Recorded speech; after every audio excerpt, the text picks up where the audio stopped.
Sepanjang hari ini kami boleh bangun tidur, kami boleh menikmati berkat Tuhan. Tuhan, di sore hari ini kami ingin memulai sekolah minggu kami.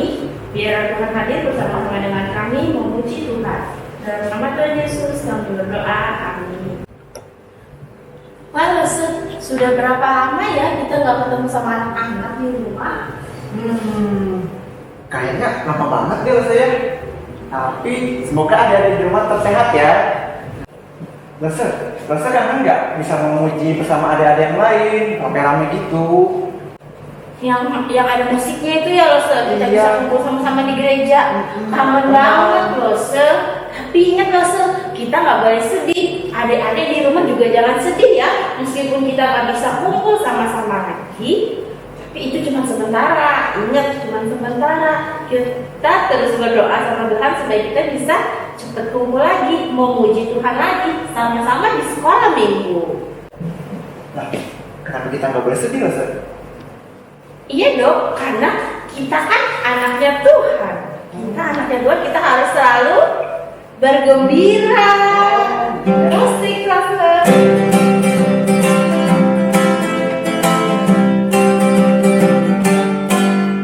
Saya bergembira. Mengapa kau bergirang? Saya bergembira. Apa sebabnya? Saya bergembira. Mengapa kau bergirang? Karena saya anak Tuhan. Saya lagi dong saya ditanyain. Oke. Masa lagu itu malah sedoang? Iya, kita nyanyi sekali lagi ya.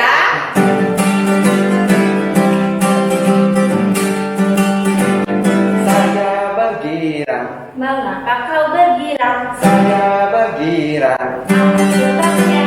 Saya bergirang. Mengapa kau bergirang? Karena saya anak Tuhan. Sekarang selalu bergirang, bernyanyi sambil bertepuk tangan, bersaksi karena cintanya Tuhan. Semua selalu bergirang. Saya bergirang, Mengapa kau bergirang? saya bergirang, Sebabnya. saya bergirang. Mengapa kau bergirang? Karena saya anak Tuhan, sekarang selalu bergirang, bernyanyi sambil bertepuk tangan, bersaksi karena cintanya Tuhan, setiap malam selalu bergirang.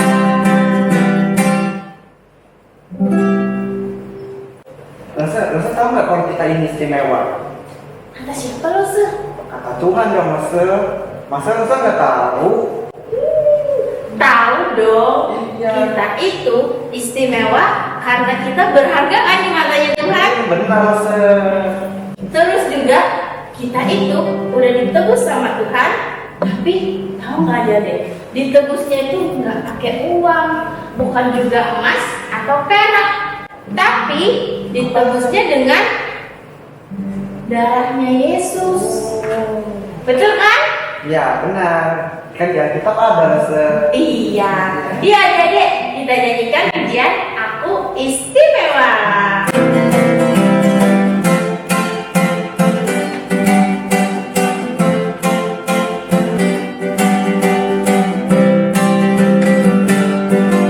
Aku istimewa, bukan karena katamu. Aku istimewa, bukan sebab puji, bukan karena kuat dan hebatku.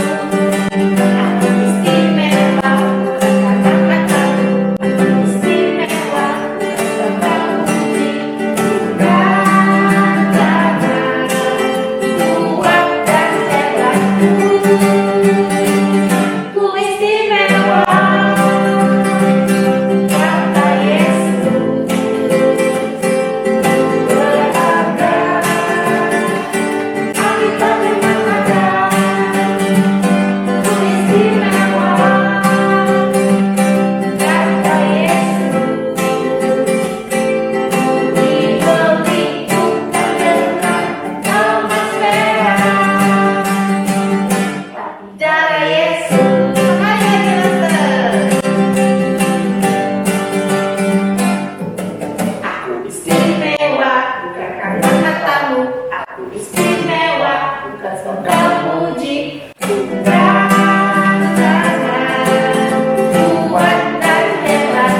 kita diam di rumah aja, boleh sedih nggak Lase? Nggak boleh juga loh, Se. Kenapa Lase?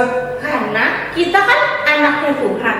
Harusnya kita tahu kalau Tuhan itu selalu ada bersama-sama dengan kita.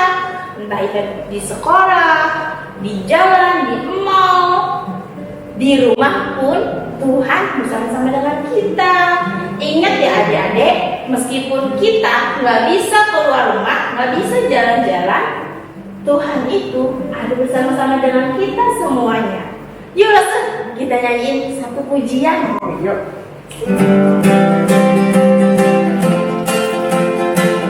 Adik-adik berdiri ya. Berdiri ya, jangan ada duduk.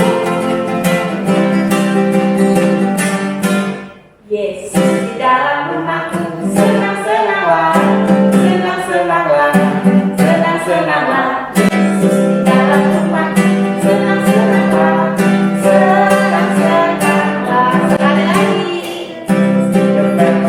Happy, happy go, happy, happy go, happy, happy go. Yesus di your family, happy, happy go, happy, happy go. Indonesia aja langsung.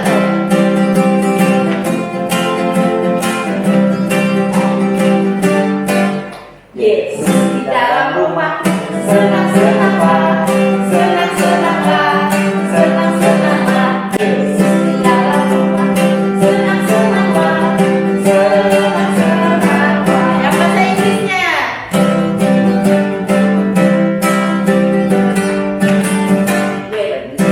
The family, happy, happy home, happy, happy home, happy, happy home. The family, happy, happy home, happy, happy home. Nah Lase, kan kita udah mau masuk firman nih, mau dengar cerita. Adik-adik, sebelum kita mendengar cerita, mari kita berdoa dulu ya.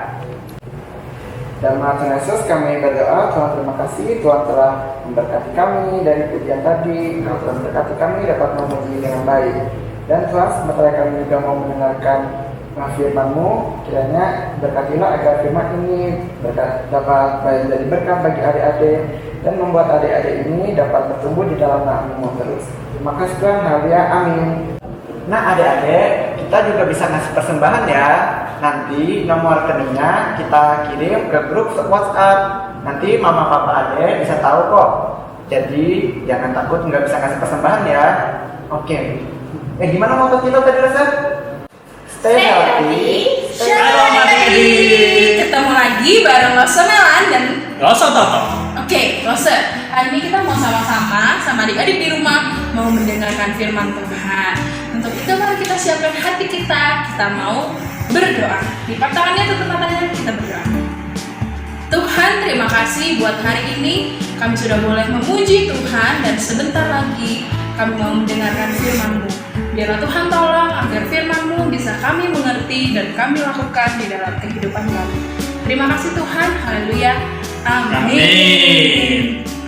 Nah, Lose Toto, 2 minggu kemarin kan kita sama adik-adik yang ada di rumah sudah belajar tentang bagaimana Allah memberikan hikmat, kebijaksanaan kepada Raja Salomo. Nah, kalau hari Minggu ini kita mau belajar firman Tuhan tentang apa, Lose Toto? Nah, minggu ini kita akan belajar tentang 3 tokoh. Yang pertama Ahia, sang nabi.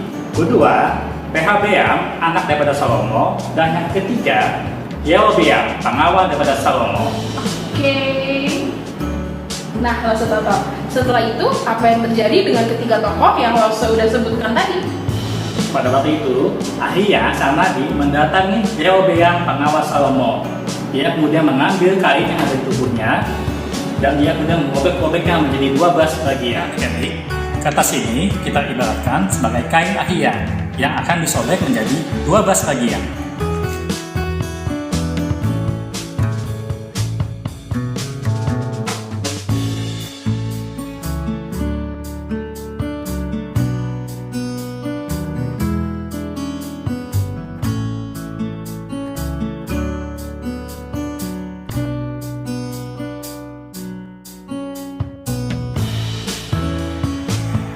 Ahia memberikan 10 bagian untuk Yerobeam, pemimpin muda yang melayani Raja Salomo, dan 2 bagian untuk Rehabeam, anak laki-laki Raja Salomo.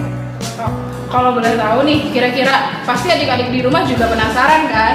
Kira-kira apa sih maksud dari kertas yang kita ibaratkan kain tersebut? Ya, pelajaran Nusa Ibu yang kemarin, bagaimana Allah memberikan hikmat kepada Raja Salomo. Akan tetapi adik-adik, ternyata Salomo meskipun diberikan hikmat, ia masih melakukan perbuatan yang menyakitkan Allah. Sehingga Allah memecah belahkan kerajaan Israel menjadi 12 suku, menjadi 12 bagian. Dan itulah maksud daripada kain yang disobek-sobek, di mana 10 bagian, 10 suku menjadi milik siapa? Yerobeam, dan 2 bagian menjadi milik Rehabeam, anak Salomo. Loh, kalau kayak gitu nggak adil dong Mas Toto. Kenapa yang bukan dari keturunan raja, yang cuma pengawal doang, malah dapat 10 bagian, sedangkan yang keturunan raja cuma dapat 2 bagian, Ustaz? Kan nggak adil. Itu karena Salomo telah berpaling daripada Allah. Dia banyak sekali melakukan perbuatan-perbuatan yang menyakitkan hati Tuhan. Contohnya, dia menikah dengan orang-orang yang tidak beriman. Oh iya tuh di Alkitab tercatat seperti itu loh, Ustaz. Bukan itu saja, dia ikut membangun kuil-kuil. Berarti dia juga menyembah dewa-dewa orang yang nggak percaya dong. Betul. Makanya Tuhan kemudian marah kepada Salomo dan membelah kerajaan tersebut menjadi 2. Kalau gitu, kenapa ya sampai Raja Salomo tidak mematuhi perintah Allah? Itu karena hatinya telah berpaling daripada Allah. Dia sudah mengikuti Allah lain. Ketika Alkitab bicara tentang masalah hati ya, itu bukan hanya sebagai suatu emosi atau perasaan, tetapi tentang pribadi seutuhnya, apa yang dia pikirkan, apa yang dia kasihi, apapun yang dia putuskan. Oh, berarti hal-hal tersebutlah yang bikin Raja Salomo tidak mematuhi perintah Allah. Benar nggak? Kalau gitu, kira-kira bagaimana respon Allah terhadap perbuatan yang dilakukan oleh Raja Salomo? Allah muka, Allah marah sekali sama Salomo, sehingga kerajaan tersebut akan diambil daripada Raja Salomo. Berarti Raja Salomo kerajanya diambil sama Allah? Betul, tetapi tidak pada saat Salomo memimpin, melainkan ketika anak Salomo menjadi raja, barulah kerajaan tersebut akan dikoyakkan. Dan Allah tidak mengambil semua kerajaan Salomo tersebut, tetapi dia meninggalkan 1 suku untuk anaknya. Loh, bukan yang tadi 2 ya, Hafsel? Nah begini, Rehabeam memang terdapat 2 bagian suku, yaitu suku Yehuda dan suku Benyamin. Kakeknya Rehabeam, Raja Daud, itu berasal daripada suku Yehuda. Sedangkan suku Benyamin adalah suku yang paling kecil dari antara 2 suku. Sehingga seringkali disebutkan 2 suku ini, Yehuda dan Benyamin, diasumsikan menjadi 1 suku saja, yaitu suku Yehuda. Kenapa nggak semuanya aja dikoyakkan sama Allah, malah disisain 1? Dalam 2 Samuel 7 ayat 16 berbunyi, keluarga dan kerajaanmu akan kokoh untuk selama-lamanya di hadapanku, takhtamu akan kokoh untuk selama-lamanya. Nah, adik-adik, apa yang sudah kita pelajari tentang Allah dari kisah Salomo ini? Ternyata banyak banget yang bisa kita pelajari dari kisah yang sudah diceritakan sebelumnya. Jadi adik-adik, ternyata Allah itu menganggap serius dosa-dosa kita. Dia akan menghukum dosa-dosa kita. Tapi Allah kita Allah yang berbelas kasih. Dia Allah yang setia dan dia akan menepati janji-janjinya bagi umat-umatnya seperti kita. Sejak saat itu bangsa Israel terpecah. Bangsa Israel di utara dan Yehuda di selatan. Sejak zaman ini banyak sekali raja-raja yang memimpin, ada yang baik, ada yang jahat. Raja yang baik tentunya patuh kepada perintah Allah, sedangkan raja yang jahat tidak patuh, bahkan malah melakukan penyembahan berhala.